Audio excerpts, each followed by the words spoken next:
Hello there. Welcome back to my next video. Today I'm going to talk about pricing. And TPT, it's actually very hard to come up with a good price. There's a lot of discussions, particularly online on the different discussion groups.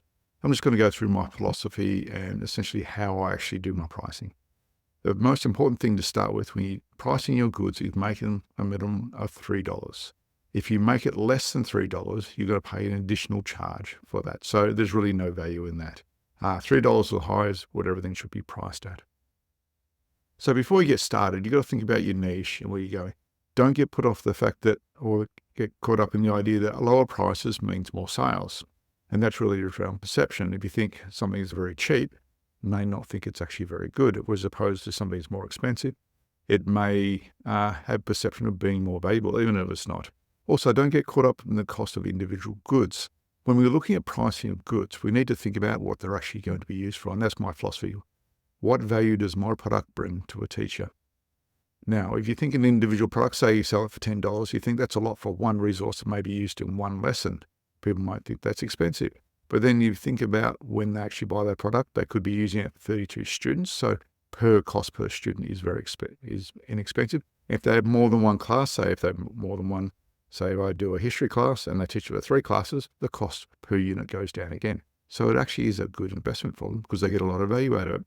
And then once they own that resource, they can use it again and again, year after year. So their once-off purchase gives them unlimited use of that particular product. So you look from that perspective, essentially you can say, yes, it's worth this because you're going to get this long-term value out of this particular product.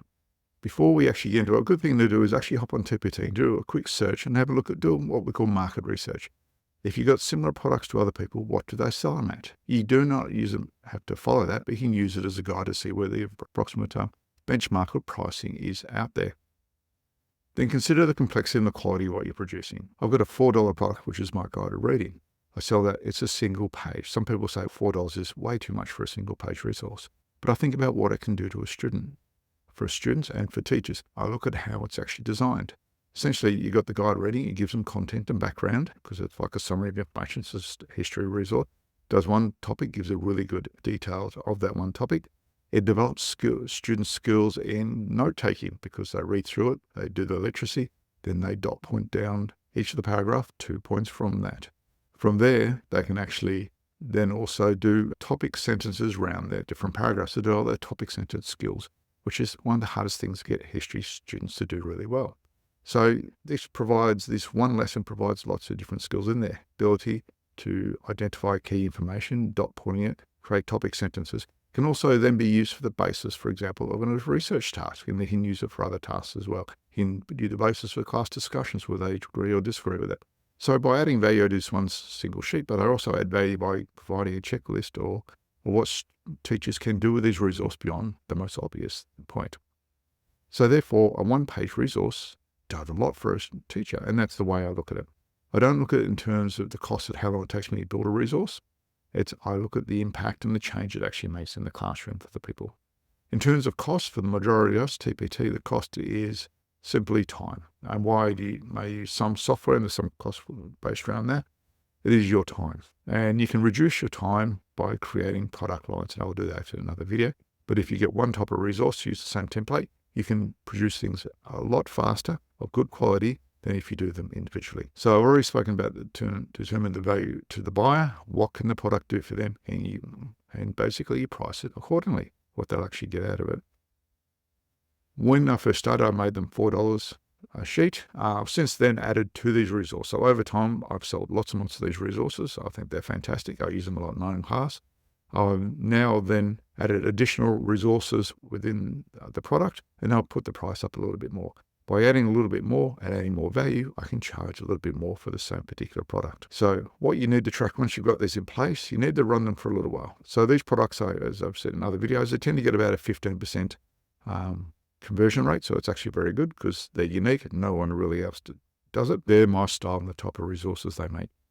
I regularly see what their feedback is, and then I sort of review and adjust it if I need to. So once you've got your product in place, some people say you got to wait to you've sold at least 100 copies or styles of a product. But I don't agree that individually, yes, that may be the case. But if you've got a product style or a product line that sells consistently well, You can look at all the different variations of product and take them all their sales together of what impact and what sort of pricing you need to put on top of that. So just doing a bit of a recap. First, think about, obviously, don't worry about how long it takes you to produce a resource. That's not relevant to the buyer. The second point is, what value does it bring to the teacher? And that is what you're selling. You sell the sizzle, not the sausage. What does it do for the teacher? What skills does it develop in their students? And how well and effectively does it do that? If it does that very well, you can charge a higher price. You've just got to convince the people, the buyers, through your description, what it actually does for them. So that's where my last video, when I talked about how I do my product pages, I do that to try and build the sales that I've actually got in there. So I certainly hope you found this useful. Remember, golden rule, not less than $3. Why pay extra fees you don't need to? Value your work. Don't discount something just because you think you'll get more sales. That may not always be the case. And once you've got a good product, then you can build basically bundles based on those products and then expand from there. Anyway, that's all for today. Thank you.